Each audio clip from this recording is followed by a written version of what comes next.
ओडिशा आज हूँ फेब्रुआरी मास 22 तारिख रविवार। आज दिन जाकर गुरुत्वपूर्ण खबर पर आसतु नजर पकाइबा। भिडियोटी को शेष पर्यंत देखंतु। मात्र किछि समय मध्य जानिपारे आज दिन संपूर्ण खबर। ता पूर्व चैनल नुआ थिले चैनल को सब्सक्राइब करी पाखरे थिया बेल आइकन को ऑन करी रखंतु। परवर्ती खबर आसुछि लघुचाप 15 जिला को वार्निंग। शीतर प्रकोप धीरे धीरे कमुथा बेले लोकंकु एबे पुणी डराइबाकु जाउछि लघुचाप वर्षा। भारत महासागर एवं संलग्न दक्षिण पूर्व बंगोपसागर एक घूर्णिबलय क्षेत्र सृष्टि होइछि। लघुचाप सृष्टि हेबा परे यह पश्चिम और उत्तर पश्चिम दिग को गति करिबार संभावना रहिछि। एने राज्य में 15टी जिला को येलो वार्निंग जारी होइछि।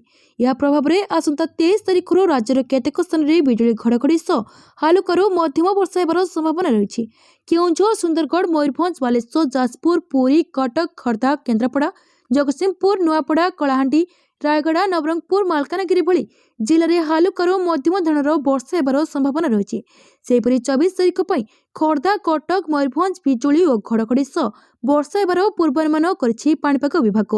आईएमडी अनुसार पश्चिम और उत्तर प्रदेश में अनेक जिले में हालुका वर्षा किंबा झिपिझिपि वर्षा हेबार संभावना अछि। परवर्ती खबर बाल्य विवाह को नहीं सांघातिक तथ्य रखिले उपमुख्यमंत्री। राज्यर 12 जिले में बाल्य विवाह अधिक। विधानसभा आसिला बाल्य विवाह सांघातिक तथ्य। राज्यर 12 जिले में बाल्य विवाह जातीय हार तुलन में अधिक। विधानसभा विधायक अमन नायक प्रश्नर उत्तर में उपमुख्यमंत्री प्रभाती परिड़ा देथिबा तथ्य चिंता बढ़ाई देछि। राज्यर 12 जिला बाल्य विवाह हार में देश को पछरे पकाइछंती। नवरंगपुर में सर्वाधिक 39.4%, नयगढ़ में 35.7%, कोरापुट में 35.5%, रायगढ़ में 33.2%, मालकानगिरी में 32.4%, मयूरभंज में 31.3%, केउंझर में 29%, गजपति में 28.1%, बालेश्वर में 26.4%, बौद्ध में 25.3%, अनुगुल में 25% हार में बाल्य विवाह रेकर्ड करा जायछि। तेबे जातीय हार 23.3% रहिथा बेले ओडिशा रे 20.5% रही। जदिव देशर मोट हार में ओडिशा किछि मात्रा रे कम, किंतु किछि जिले में स्थिति अनेक कथा कहूछि। तेबे लिखित उत्तर में बाल्य विवाह 5टी कारण दर्शाइछंती उपमुख्यमंत्री प्रभाती परिड़ा। सामाजिक प्रथा और पारंपरिक धारणा, लिंगभित्तिक विषमता, दारिद्र्य, सामाजिक असुरक्षा एवं किशोर मानक शिक्षार अभाव बोली कहा जाउछि। परवर्ती खबर ओडिशा रे एप्रिल 1 रु एसआईआर। राज्य रे एप्रिल 1 तारिख रु आरंभ हेबो एसआईआर प्रक्रिया। जारी रहिछि मैपिंग। राज्य निर्वाचन अधिकारी आर संथकपालन सूचना देइछंती। 2002 एसआईआर तालिकार विवरणी जांच करी जणाइबाकू निवेदन करछंती। यार मूल उद्देश्य होछि इलेक्ट्रॉनिक क्लीन हेबा दरकार। निर्वाचन कमिशन को सचिव पवन दीवान 22टी राज्य और केन्द्रशासित अंचल मुख्य निर्वाचन अधिकारी सीईओ को चिठी लिखि एसआईआर सह जड़ित समस्त प्रस्तुति कार्य तुरंत शेष करने को कहते। चिठी कहुछि अवशिष्ट 22 राज्य और केन्द्रशासित अंचल में एप्रिल एसआईआर आरंभ होबार संभावना रही। एसबू राज्य और केन्द्रशासित अंचल मध्य अच्छी आंध्र प्रदेश, अरुणाचल प्रदेश, चंडीगढ़, दादरा और नगर हवेली, डामन और डिऊ, हरियाणा, हिमाचल प्रदेश, जम्मू काश्मीर, झारखंड, कर्नाटक, लद्दाख, महाराष्ट्र, मणिपुर, मेघालय, मिजोराम, नागालैंड, दिल्ली, ओडिशा, पंजाब, सिक्किम, त्रिपुरा, तेलंगाना और उत्तराखंड। गत वर्ष जून 24 निर्वाचन कमिशन समग्र देश में एसआईआर करने को कहते। तेज पर्यायक्रमे यह प्रक्रिया कर सूचना देते। प्रथम पर्याय जनगणना 2037 एसबू राज्य में एसआईआर प्रक्रिया कर सूचना मिली। परवर्ती खबर फेब्रुआरी 28 जाए बढ़ला मुख्यमंत्री शिक्षा पुरस्कार अवधि। वेबसाइट रे आवेदन करें योग्य आवेदनकारी। पुणी बढ़ला मुख्यमंत्री शिक्षा पुरस्कार अवधि। मुख्यमंत्री शिक्षा पुरस्कार 2025-26 अधीन में समस्त पुरस्कार पर आवेदन समय सीमा 28 फेब्रुआरी 2026 जाए वृद्धि होइछि।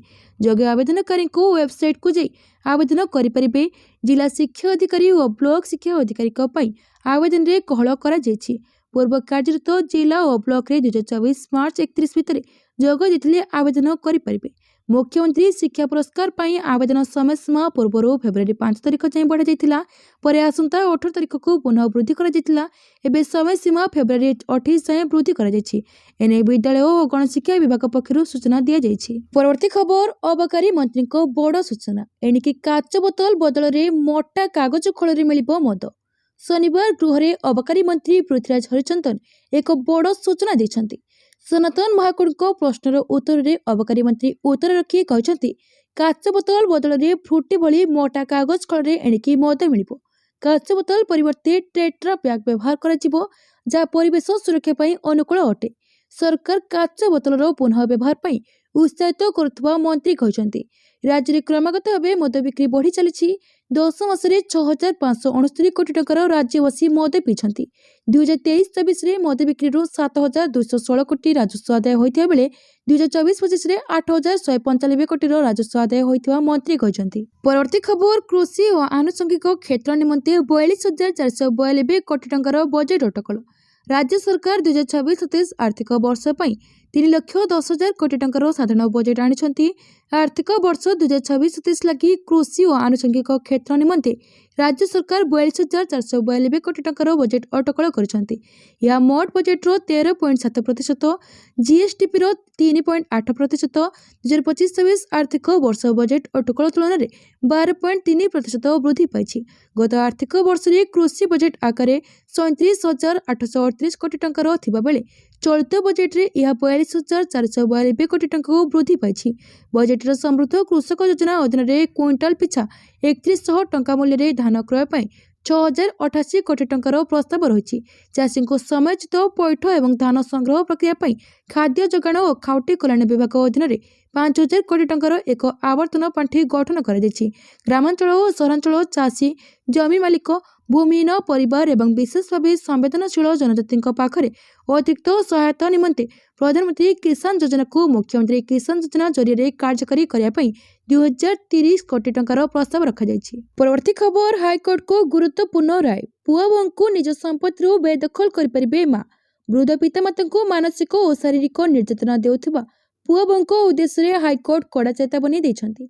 माँ को अर्जित संपत्ति पुआ किंबा बोहूंकर कौनसी आईनगत अधिकार नहीं एवं माँ चाहिए उक्त जमी थिबा घरु सेमानकु बाहर करदे परिबे बोली हाईकोर्ट एक गुरुत्वपूर्ण राय रे कहिसन्ति। एही मर्मरे विचारपति जस्टिस आनंद चंद्र बेहेरा आवेदनकारी पुआ बोहू चंद्रमणि सामल और तांको पत्नी पिटिशन को खारज करी निम्न अदालत को आदेश को कायम रखिछन्ति।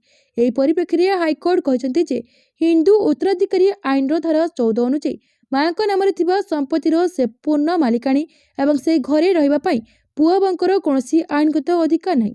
जेहेतु संपत्ति पैतृक नुहे तेणु सेठारे रहिबा पई पुअर कौनसी सांविधानिक किंबा आईनगत अधिकार नहीं। एभली क्षेत्र में वयस्क पितामाता को निर्यातना देउथिबा संतान मानकु ए संपत्तिर बेदखल करा जाय परिबो बोली हाईकोर्ट तांको राय रे स्पष्ट करछन्ति। परवर्ती खबर मानु नाहंती अमानिया कटकणा को फू 2024 सुनरु एबे सुधा श्रीमंदिर उपरे उड़िलाणी 10 थर ड्रोन। बड़ देउल को अमानिया चिंता विधानसभा श्रीमंदिर सुरक्षा प्रसंग अमानिया को ड्रोन उड़ाइबा को नहीं गृह रे उद्वेग। 2024 जून वर्तमान सुधा श्रीमंदिर उपरे 10 थर उड़ी ड्रोन। एने 10टी मामला रुजु कर बेले 2टी मामले फाइनाल फॉर्म प्रदान कर बाकी 8टी मामलार तदंत जारी रही।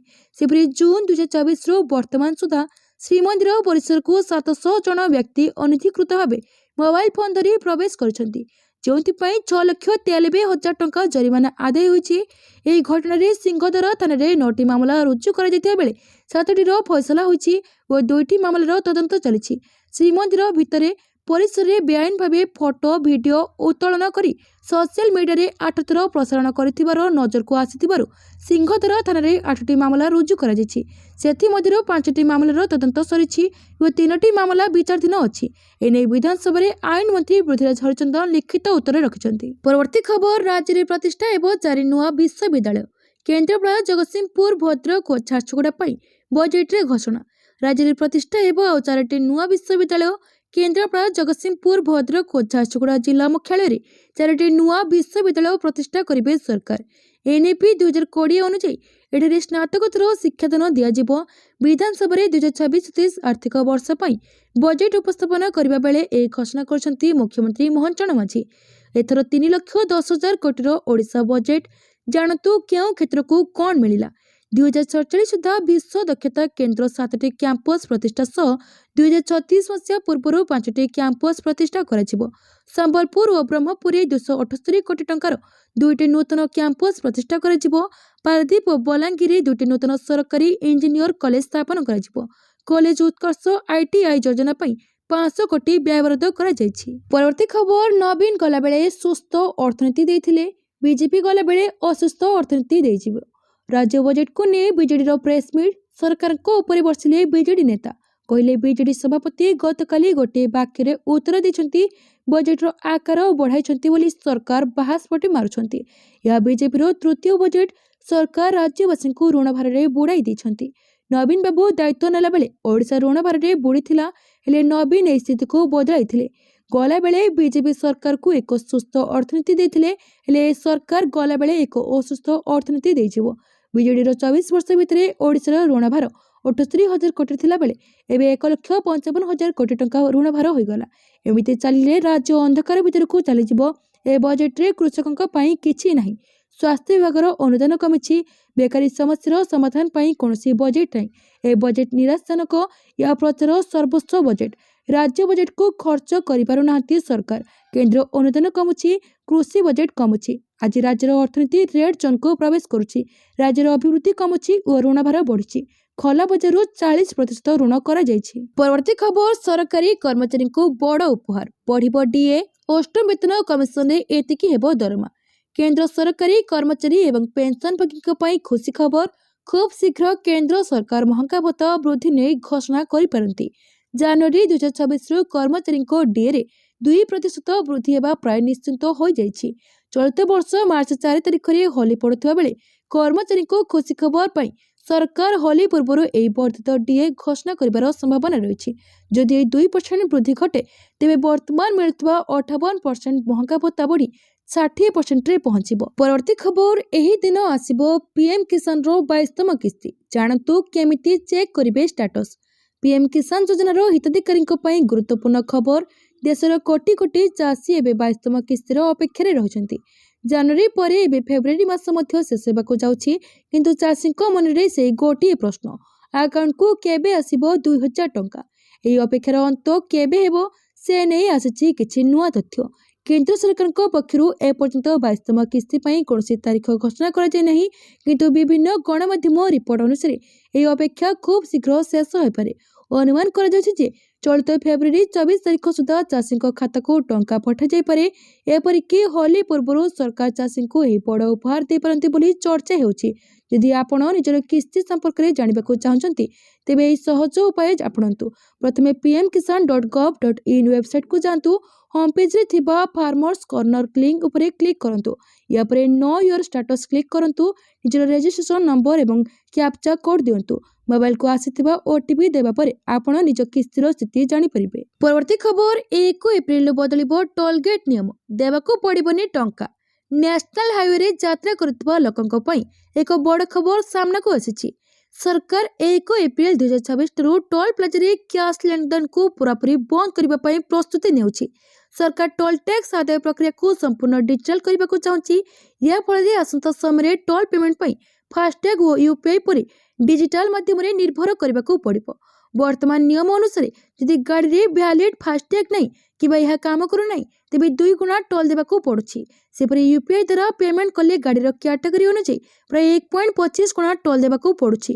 ଅଧିକାରୀମାନେ କହିଛନ୍ତି ଯେ UPI ପେମେଣ୍ଟ ନଭେମ୍ବର ମାସରେ କ୍ୟାସ୍ ପେମେଣ୍ଟ କମାଇବା ପାଇଁ ଆରମ୍ଭ କରାଯାଇଥିଲା।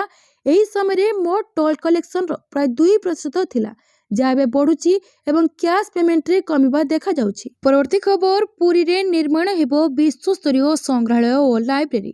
ଖର୍ଚ୍ଚ ହେବ 1,000 କୋଟି। ପୁରୀରେ 1,000 କୋଟିର ଟଙ୍କାରେ ନିର୍ମାଣ ହେବ ବିଶ୍ୱସ୍ତରୀୟ ସଂଗ୍ରହାଳୟ ଓ ଲାଇବ୍ରେରୀ। ଏହା ସହିତ ଭକ୍ତମାନଙ୍କ ପାଇଁ ଡିଜିଟାଲ ହୁଣ୍ଡି ବା ସମର୍ପଣ ପ୍ଲାଟଫର୍ମ ଆରମ୍ଭ ହେବ, ଯାହା ଶ୍ରୀମନ୍ଦିର ପ୍ରଶାସନ ସହ ସମନ୍ୱିତ ହୋଇ କାମ କରିବ। ଏନେଇ ସାମ୍ବାଦିକ ସମ୍ମିଳନୀରେ ସୂଚନା ଦେଇଛନ୍ତି ସଂସ୍କୃତି ମନ୍ତ୍ରୀ ସୂର୍ଯ୍ୟବଂଶୀ ସୁରଜ। ସେହିପରି ଭଦ୍ରକ ଜିଲ୍ଲାରେ ଶିକ୍ଷା ଭିତ୍ତିଭୂମିକୁ ସୁଦୃଢ଼ କରିବାକୁ ପ୍ରତିଷ୍ଠା ହେବ ନୂଆ ବିଶ୍ୱବିଦ୍ୟାଳୟ। କ୍ରୀଡ଼ା କ୍ଷେତ୍ରରେ ଓଡ଼ିଶାକୁ 1 ନମ୍ବର କରିବା ପାଇଁ ପ୍ରତି ବ୍ଲକରେ ଷ୍ଟାଡିୟମ ନିର୍ମାଣ ହେବ। ଏଥିପାଇଁ 4,124 କୋଟି ଟଙ୍କାର ବ୍ୟୟ ଅଟକଳ କରାଯାଇଛି। ଅନ୍ୟପଟେ 2017ରୁ ବନ୍ଦ ଥିବା ସାହିତ୍ୟ ଏକାଡେମୀ ପୁରସ୍କାର ଖୁବ୍ ଶୀଘ୍ର ପ୍ରଦାନ କରାଯିବ ବୋଲି ସେ ସୂଚନା ଦେଇଛନ୍ତି। ପୁରସ୍କାର ପ୍ରଦାନ ପାଇଁ ଏକ କମିଟିର ଗଠନ ଶେଷ ପର୍ଯ୍ୟାୟରେ ପହଞ୍ଚିଥିବା କହିଛନ୍ତି ସୂର୍ଯ୍ୟବଂଶୀ ସୁରଜ। ପରବର୍ତ୍ତୀ ଖବର, ପରାଜିତ ଟ୍ରମ୍ପଙ୍କ ପ୍ରତିଶୋଧ। ସବୁ ଦେଶ ଉପରେ ଲାଗୁ କଲେ 10% ଶୁଳ୍କ। ଆମେରିକାର ରାଷ୍ଟ୍ରପତି ଡୋନାଲ୍ଡ ଟ୍ରମ୍ପ ତାଙ୍କ ବାଣିଜ୍ୟ ନୀତିକୁ ନେଇ ନ୍ୟାୟପାଳିକା ସହିତ ଏକ ଲଢ଼େଇ କରି ପରାଜିତ ହୋଇଛନ୍ତି। ଆମେରିକାର ସୁପ୍ରିମକୋର୍ଟ ତାଙ୍କର ପୂର୍ବ ଟାରିଫ୍ ବେଆଇନ ଘୋଷଣା କରିବାର କିଛି ଘଣ୍ଟା ପରେ ଟ୍ରମ୍ପ ଓଭାଲ ଅଫିସରୁ ଏକ ନୂତନ କାର୍ଯ୍ୟନିର୍ବାହୀ ଅର୍ଡରରେ ସ୍ୱାକ୍ଷର କରିଛନ୍ତି। ଏହି ନୂତନ ଆଦେଶ ଅନୁଯାୟୀ ସମସ୍ତ ଦେଶରୁ ଆମେରିକାକୁ ଆସୁଥିବା ଆମଦାନୀ ଉପରେ ଏବେ 10% ବିଶ୍ୱ ଟାରିଫ୍ ଲାଗୁ ହେବ। डोनाल्ड ट्रम्प तांको social media platform truth social यही कठोर निष्पत्ति विषय सूचना शेयर करिसेंती। से लिखिसेंती जे मु गर्वर सहित घोषणा करुछि मु ओभाल ऑफिसर समस्त देश उपरे 10% बीजेपी शुल्क स्वाक्षर करिछि। या तुरंत कार्यकारी हेबो पूर्वरु एक सांबादिक सम्मेलन में ट्रम्प स्पष्ट करथिले जे से 1974 मसीहार वाणिज्य आईन धारा 122 अनुसार यही निर्देश जारी करुछंती जहाँ विद्यमान शुल्क सहित अतिरिक्त हेबो। परवर्ती खबर बड़ विस्फोरण करने लश्कर ए तैयबार योजना टार्गेट रे चांदनी चौक मंदिर। आतंकवादी टार्गेट रे राजधानी दिल्ली बड़ धरणर विस्फोरण करने लश्कर ए तैयबार योजना विभिन्न बड़ बड़ मंदिर को टार्गेट करिछि। आतंकी संगठन गुइंदा सूचना पर दिल्ली पुलिस पक्षर हाई अलर्ट जारी रही।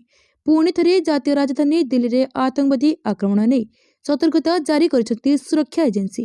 गुइंदा सूत्रु सूचना मिली जे लश्कर ए तैयबार आतंकवादी माने लालकिला निकट में विस्फोरण योजना कर चांदनी चौकर प्रमुख मंदिर को टार्गेट कर फेब्रुआरी 6 तारिख में पाकिस्तान इस्लामाबाद एक मस्जिद रे होइतिबा विस्फोरण पर यह संगठन भारत में एक बड़ आतंकवादी आक्रमण करने को योजना कर सूचना मिली। ऐतिहासिक लालकिला और अन्य बड़ सहर मंदिर पाखे विस्फोरण करने को योजना कर आतंकी। परवर्ती खबर भुवनेश्वर वायु एवं विषाक्त AQI 176 पार प्रदूषण डाकुछि मारात्मक रोग। शुक्रवार संध्या सुधा भुवनेश्वर वायुर AQI 176 पार एतिकरे भी स्थिति असंभाळ। खोला स्थान में ठिया हेबाकू कष्ट लगुछि जेउठे ठिया हेले भी अणनिश्वासी भली अनुभव हेउतिला। पुणी बिगड़िछि वायुर मान स्वच्छ वायु टिके मिलबा एबे स्वप्न। सकाळे कि संध्या गाड़ी रे अबा चालिकी जाओ धूलिरू त्राही नहीं। घरु गोड़ काढ़िले खजा पड़ुछि रुमाल नचेत बाटरे दुकान देखी मास्क किणा जाउछि। आज के काली नुहे दीर्घ दिन धरी प्रदूषण स्थिति लोकों पीछा छाड़ुनी। पलाशुणी नहीं जयदेव विहार आचार्य विहार खंडगिर पात्रपड़ा पटियारू नहीं चंद्रशेखरपुर कल्पनारू नहीं पुरी कटक रोड पर्यंत सबुठी विषाक्त धूली।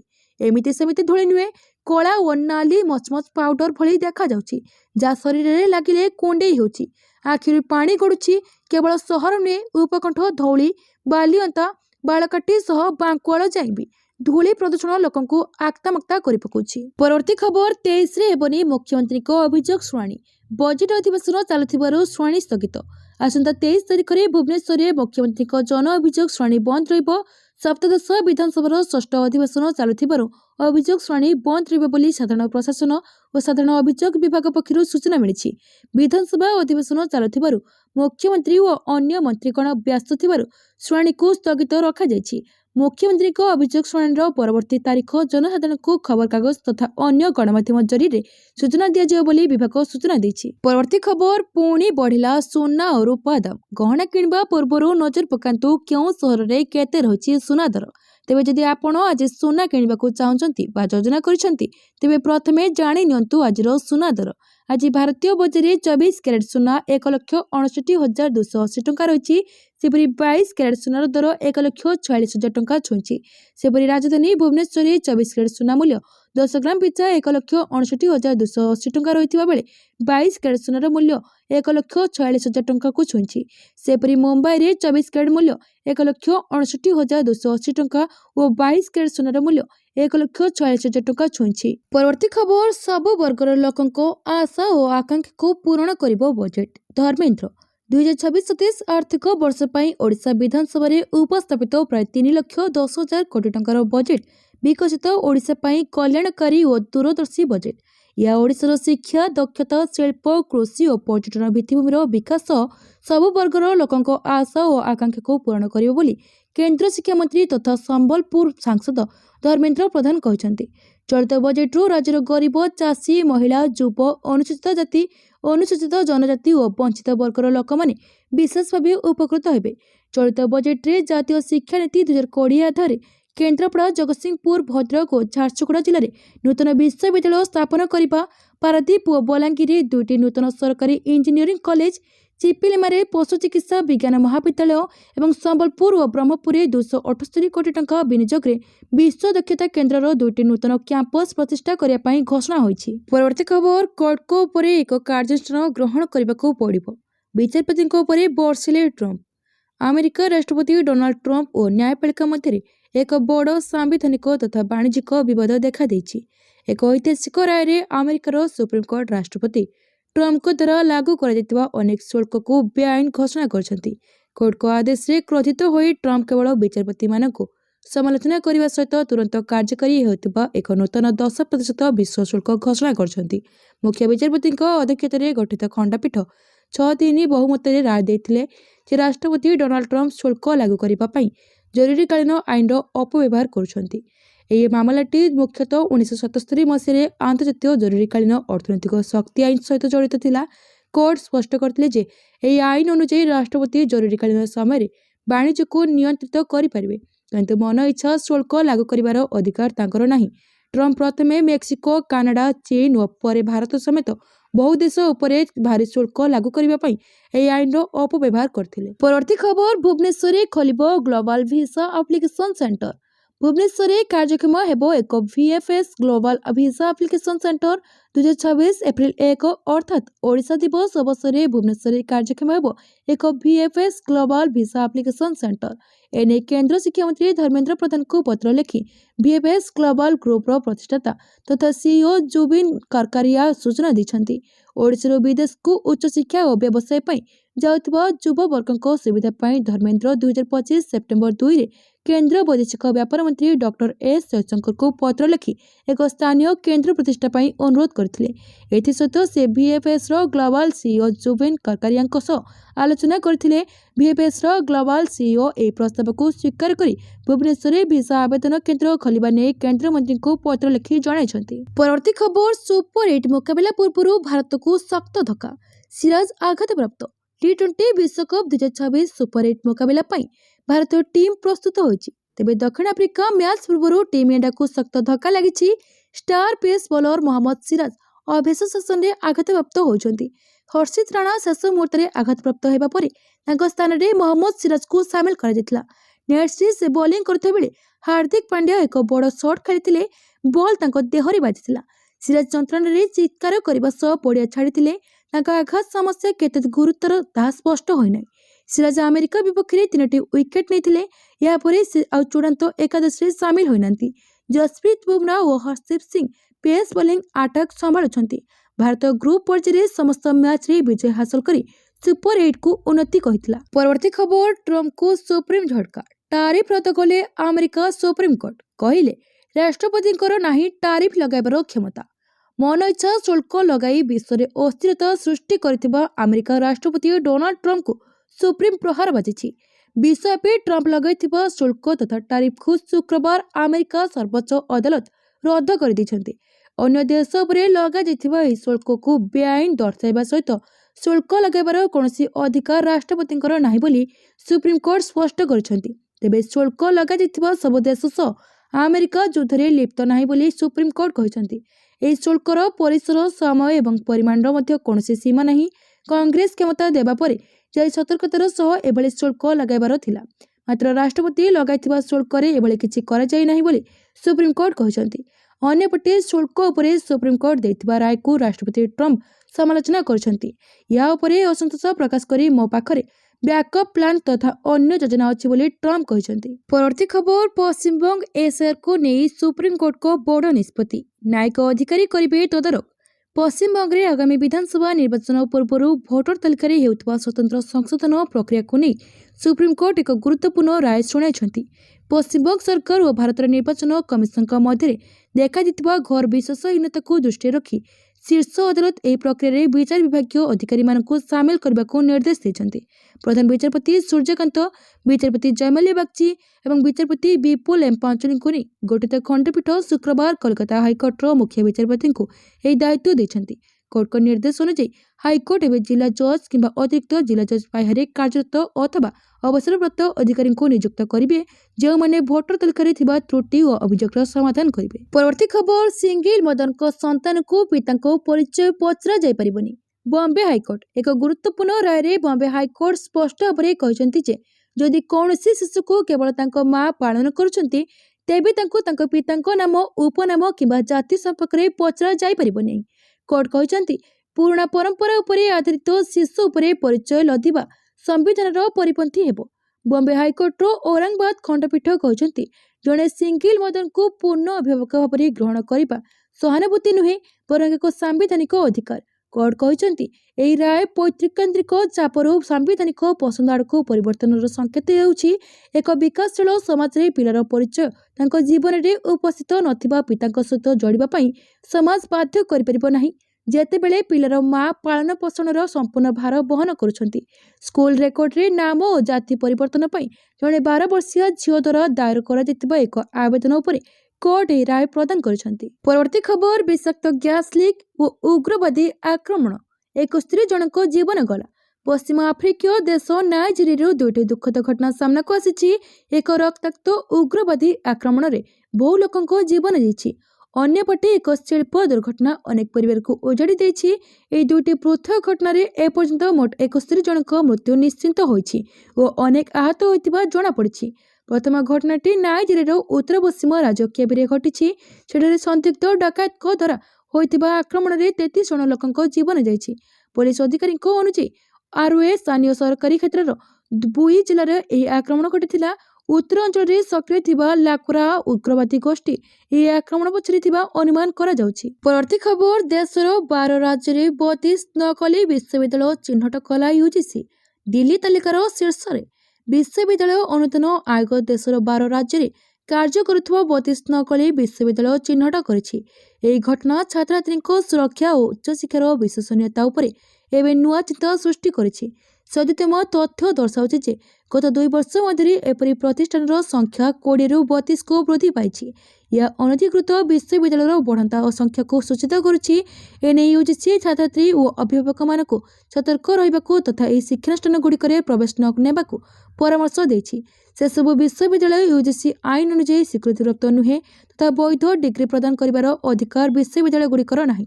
ତାଲିକାରେ ନୂଆ ଭାବରେ ଯୋଡ଼ି ହୋଇଥିବା ରାଜ୍ୟଗୁଡ଼ିକ ମଧ୍ୟରେ ହରିୟାଣା, ରାଜସ୍ଥାନ, ଝାଡ଼ଖଣ୍ଡ ଓ ଅରୁଣାଚଳ ପ୍ରଦେଶ ସାମିଲ ଅଛନ୍ତି।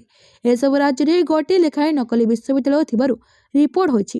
କମିଶନଙ୍କ ପକ୍ଷରୁ ବେଙ୍ଗାଲୁରୁରେ ଗ୍ଲୋବାଲ ହ୍ୟୁମାନ ପିସ୍ ୟୁନିଭର୍ସିଟି ନାମରେ କାର୍ଯ୍ୟ କରୁଥିବା ଏକ ପ୍ରତିଷ୍ଠାନ ବିଷୟରେ ଏକ ନିର୍ଦ୍ଦିଷ୍ଟ ସତର୍କତା ଜାରି କରି ଚେତାବନୀ ଦେଇଛି ଯେ ଏହା ଏକ ବିଶ୍ୱବିଦ୍ୟାଳୟ ଭାବରେ କାର୍ଯ୍ୟ କରିବାକୁ ଅଧିକାରପ୍ରାପ୍ତ ନୁହେଁ। ପରବର୍ତ୍ତୀ ଖବର, ଆମ ସ୍ୱପ୍ନକୁ ଭାଙ୍ଗିଦେଲ, ବାଂଲାଦେଶ କ୍ରିକେଟ ଦଳରୁ ଉଠିଲା ପ୍ରତିବାଦର ସ୍ୱର। ଦେଶରେ ନୂଆ ସରକାର ଆସିବା ସହ ପୁଣି ଥରେ ଚର୍ଚ୍ଚାକୁ ଆସିଛି ବାଂଲାଦେଶ କ୍ରିକେଟ ଦଳର ଟି-20 ବିଶ୍ୱକପ୍ ନ ଖେଳିବା ପ୍ରସଙ୍ଗ। ପୂର୍ବର ମଧ୍ୟବର୍ତ୍ତୀକାଳୀନ ସରକାରଙ୍କ ନିଷ୍ପତ୍ତି ବିରୋଧରେ ପ୍ରଶ୍ନ ଉଠାଇବାକୁ ଭୟ କରୁଥିବା କ୍ରିକେଟ ବୋର୍ଡ ଏବେ ଖୋଲାଖୋଲି ସମାଲୋଚନା କରିବା ଆରମ୍ଭ କରିଛି। ବାଂଲାଦେଶ ଦଳର ସହକାରୀ ପ୍ରଶିକ୍ଷକ ମହମ୍ମଦ ସଲାଉଦ୍ଦିନ ପୂର୍ବତନ କ୍ରୀଡ଼ା ପରାମର୍ଶଦାତା ଆସିଫ ନଜରୁଲଙ୍କୁ କଡ଼ା ସମାଲୋଚନା କରି ତାଙ୍କୁ ଦମୁଆ ବୋଲି ଆକ୍ଷେପ କରିଛନ୍ତି। ଆସିଫଙ୍କୁ ମିଛୁଆ ବୋଲି କହି ସଲାଉଦ୍ଦିନ କହିଛନ୍ତି ଯେ ସେ ଜଣେ ବିଶ୍ୱବିଦ୍ୟାଳୟ ଶିକ୍ଷକ ହୋଇ କିପରି ଏତେ ମିଛ କହିପାରୁଛନ୍ତି। ଦଳର ଖେଳାଳିମାନେ ଏକ ସ୍ୱପ୍ନ ନେଇ ବିଶ୍ୱକପ୍ ଖେଳିବାକୁ ଯାଆନ୍ତି, କିନ୍ତୁ ତୁମେ ଗୋଟିଏ ସେକେଣ୍ଡରେ ଏହି ସ୍ୱପ୍ନକୁ ଭାଙ୍ଗିଦେଲ। ନିରାଶ ଓ ଗ୍ଲାନିରେ ଦଳର 2 ଜଣ ଖେଳାଳି ଗୁରୁତର ଅସୁସ୍ଥ ହୋଇଗଲେ। ସେପରି ବାଂଲାଦେଶ ଟି-20 ଦଳର ଉପ ଅଧିନାୟକ ସୈଫ ହାସାନ କହିଛନ୍ତି ଯେ ଦଳ ବିଶ୍ୱକପ୍ ନ ଖେଳିବାକୁ ହଜମ କରି ହେଉନାହିଁ। ବିଶ୍ୱକପ୍ ଖେଳିବା ମୋର ସ୍ୱପ୍ନ ଥିଲା। ଏହା ପାଇଁ ଅନେକ କଠିନ ପରିଶ୍ରମ ଓ ତ୍ୟାଗ କରିଥିଲୁ। ପରବର୍ତ୍ତୀ ଖବର, ଇସ୍ରାଏଲ ଗସ୍ତରେ ଯିବେ ପ୍ରଧାନମନ୍ତ୍ରୀ। ଆଣ୍ଟି ବାଲିଷ୍ଟିକ୍ ମିସାଇଲ ସମେତ ପ୍ରତିରକ୍ଷା କ୍ଷେତ୍ରରେ ଚୁକ୍ତିର ଆଶା।